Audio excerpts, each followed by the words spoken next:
नमस्कार शेतकरी मित्रांनो, स्वागत आहे तुम्हा सर्वांचं पुन्हा एकदा आपल्या नवीन व्हिडिओमध्ये। आजच्या व्हिडिओमध्ये आपण 2 एच-एफ गाई पालन संपूर्ण माहिती बघणार आहोत। म्हणजे 2 एच-एफ गाय पाळून तुम्हाला या ठिकाणी खर्च किती लागेल आणि तुम्हाला उत्पन्न किती भेटेल, त्यांना चारा किती लागेल, त्यांना या ठिकाणी विकतचं खाद्य किती लागेल, अशी संपूर्ण माहिती आपण या ठिकाणी बघणार आहोत। आणि त्यासोबतच पूर्ण वर्षाचं आपण उत्पन्न किंवा खर्च सोबतच पहिले 4 महिने, नंतर 3 महिने, 2 महिने असं कोण आपण महिन्याचं हिशोब बघणार आहोत। कारण की गाय काही महिन्यात जास्त उत्पन्न देते, नंतर थोडं उत्पन्न कमी होते, असं एक प्रॉपर माहिती आपण या ठिकाणी गोळा केलेली आहे। त्यामुळे तुम्ही हा व्हिडिओ शेवटपर्यंत बघायचा आहे। व्हिडिओ पुढं माग घेऊन कोणीच बघायचं नाही आहे किंवा अर्धवट व्हिडिओ कोणीच बघायचा नाही आहे। व्हिडिओ जर तुम्हाला या ठिकाणी शेवटला जर तुम्ही व्हिडिओ बघत असाल तर तुम्हाला तेव्हा त्या ठिकाणी संपूर्ण माहिती भेटेल। पण जे लोक अर्ध्यातून व्हिडिओ सोडून निघून जातील तर त्यांना जो काही मी गणित हिशोब सांगणार आहे त्याचं तुम्हाला अजिबात या ठिकाणी जजमेंट समजणार नाही आहे। त्यामुळे प्रत्येकाने व्हिडिओ शेवटपर्यंत नक्की बघा। जर तुम्हाला शक्य असेल तर या ठिकाणी तुम्ही हा व्हिडिओ हेडफोन लावून नक्की बघा, जेणेकरून तुम्हाला या ठिकाणी क्लिअरमध्ये स्पष्ट मी काय सांगतो ते कळेल आणि व्हिडिओ बघण्यापेक्षा ऐकण्यावर जास्त लक्ष द्या, बरोबर।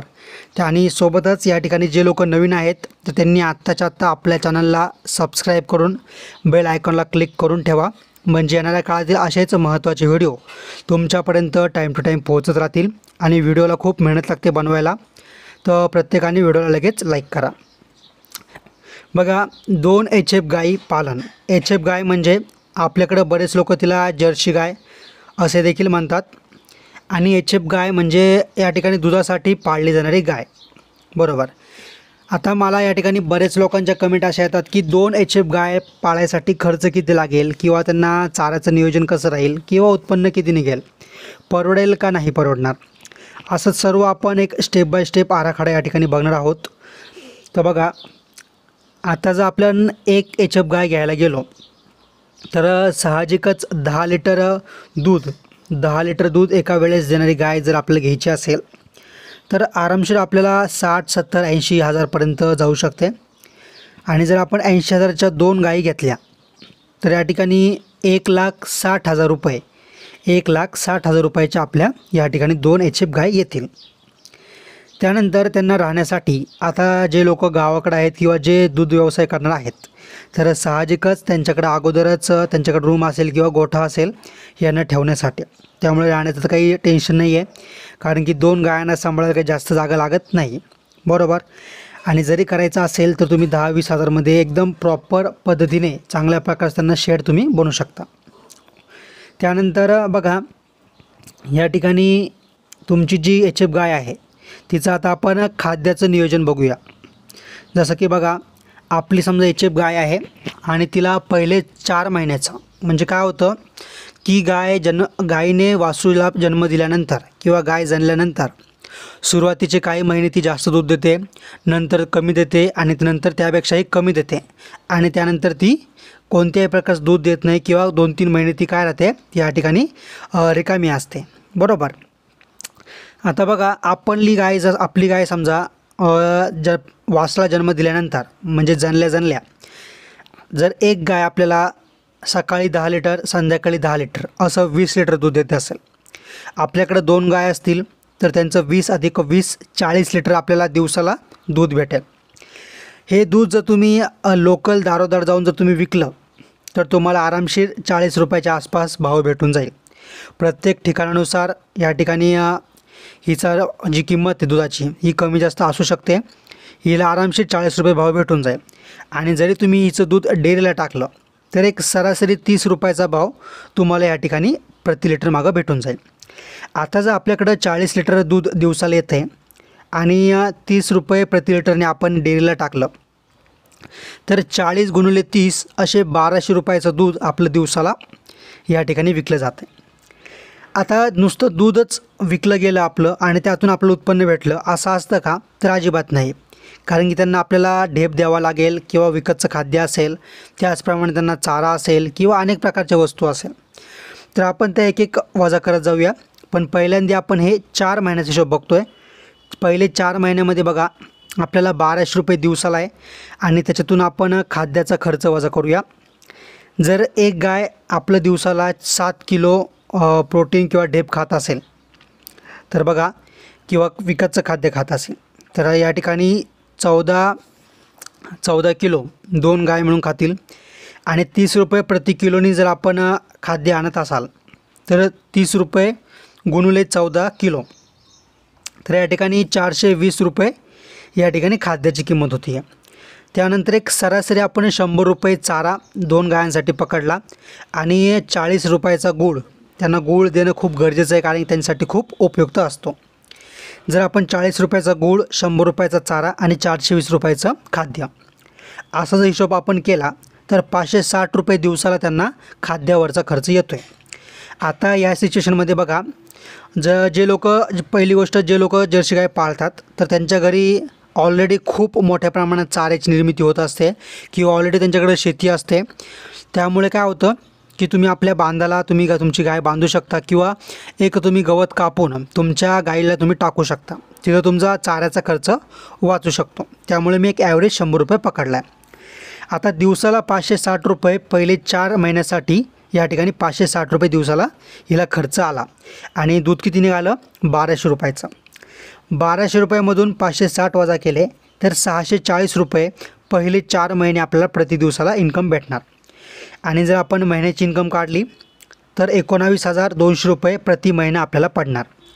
19,200 रुपये प्रति महिना गुणुले 4 महिने, कारण की इतकं उत्पन्न म्हणजे इतकं दूध आणि इतकं खाद्य पहिले 4 महिन्यासाठी लागणार आहे. मग आपण पहिले 4 महिन्याचा हिशोब काढूया, नंतर पुढच्या महिन्याचा हिशोब काढूया. तर 19,200 गुणुले 4 महिने बरोबर 76,800 रुपये आपल्याला या ठिकाणी निव्वळ नफा ह्या पहिल्या 4 महिन्यात निघणार आहे. आता त्यानंतर बघा, पुढचे 3 महिने म्हणजे 5, 6 आणि 7 पुढचे 3 महिने आपण तिचं जे दूध आहे या ठिकाणी तिचं दूध साहजिकच कमी होणार आहे. आणि प्रति गाय 15 लिटर दूध देणार. आधी 20 देत होती, आता 15 लिटर देणार. 15 अधिक 15 2 गायांचे असे मिळून आपल्याला 30 लिटर दूध भेटणार.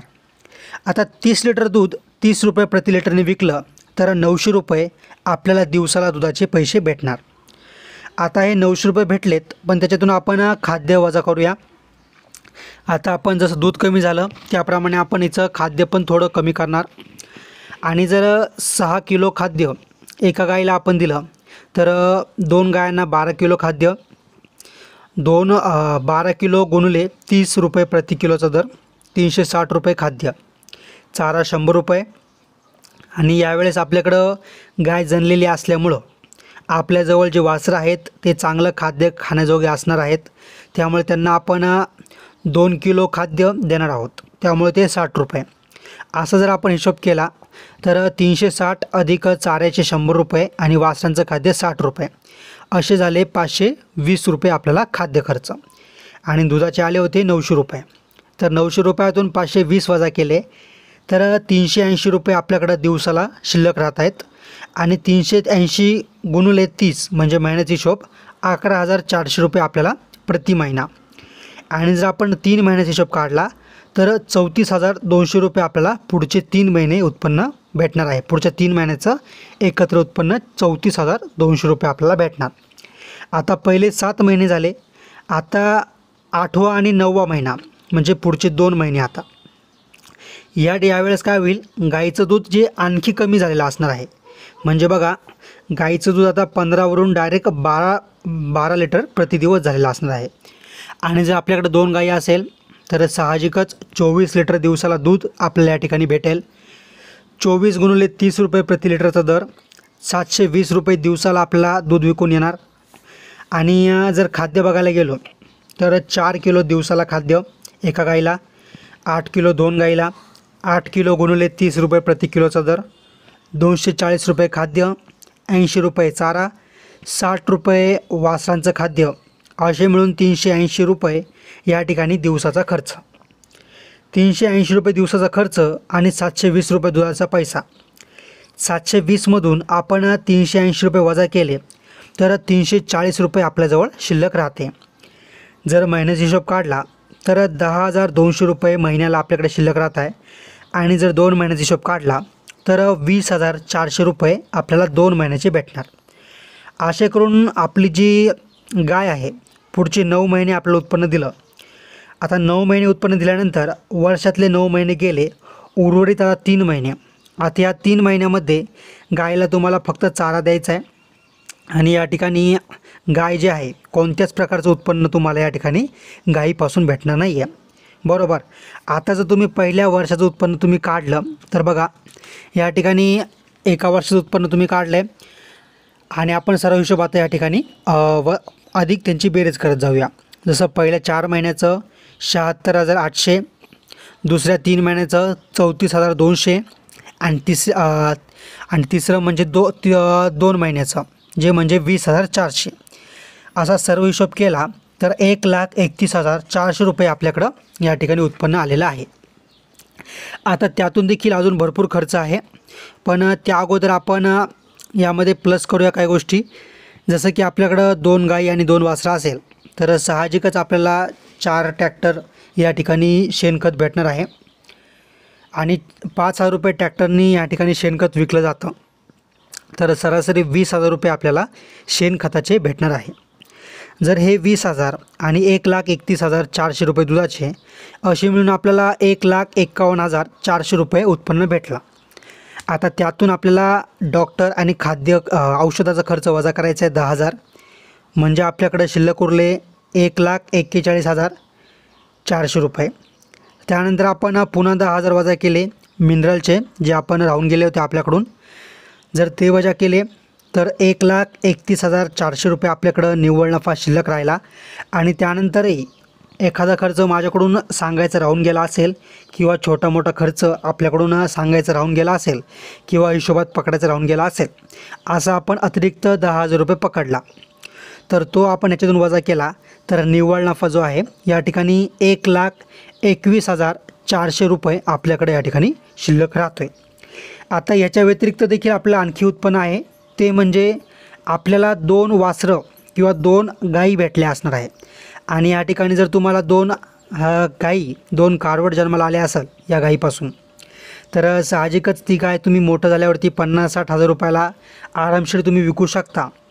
पण बघा हिलासुद्धा खाद्याचा खर्च लागेल किंवा बाकीचा खर्च लागेल, त्यामुळे आपण हा खर्च याच्यात पकडला नाही आहे. पण जरी तुम्ही एक सरासरी अंदाजा काढायचा गेला तरी तुम्हाला 1,00,000चं या ठिकाणी वासरू किंवा कारवड विकून चुकेल तुम्हाला तो एक्स्ट्राचा इन्कम भेटू शकतो. आणि जरी आपण तो इन्कम पकडला नाही आहे तरी 1,21,400 रुपये आपला निव्वळ नफा या ठिकाणी असणार आहे. तर अशा प्रकारे आपण एक संपूर्ण हिशोब काढला आहे. वेळेनुसार ठिकाणानुसार किंवा अनेक गोष्टीनुसार यामध्ये तफावत असू शकते किंवा हा जो रेट आहे दुधाचा रेट असेल, खताचा रेट असेल किंवा गाईचा रेट असेल, दुधाचं प्रमाण असेल, चाऱ्याची किंमत असेल, हे पुढं मागं होऊ शकतं. आपण एक सरासरी एक अंदाजा काढलेला आहे आपण, बरोबर. त्यामुळे तुमचे जेव्हा पण तुम्ही करशाल तेव्हा तुम्ही तुमच्या ठिकाणानुसार किंवा तुमच्या पद्धतीनुसार एकदा रिसर्च करून घ्या आणि त्यानुसार तुम्ही नवीन व्यवसाय सुरू करू शकता. सोबतच मित्रांनो, तुम्हाला जर आपला हा व्हिडिओ आवडला असेल तर प्लीज व्हिडिओला नक्की लाईक करा आणि येणाऱ्या काळात असेच व्हिडिओ बघण्यासाठी आत्ताच्या आत्ता सर्वांनी आपल्या चॅनलला या ठिकाणी सबस्क्राईब करून बेल आयकॉनला क्लिक करा. सोबतच तुम्ही हा व्हिडिओ कोणत्या जिल्ह्यातून बघत आहात तो सर्वांनी काय करायचं आहे मला कमेंट करून आत्ताच्या आत्ता लगेच सांगायचं आहे. तर चला तर मग भेटूया पुढच्या व्हिडिओमध्ये. तोपर्यंत व्हिडिओ लाईक करा, चॅनलला सबस्क्राईब करून या ठिकाणी बेल आयकॉनला क्लिक करा. धन्यवाद.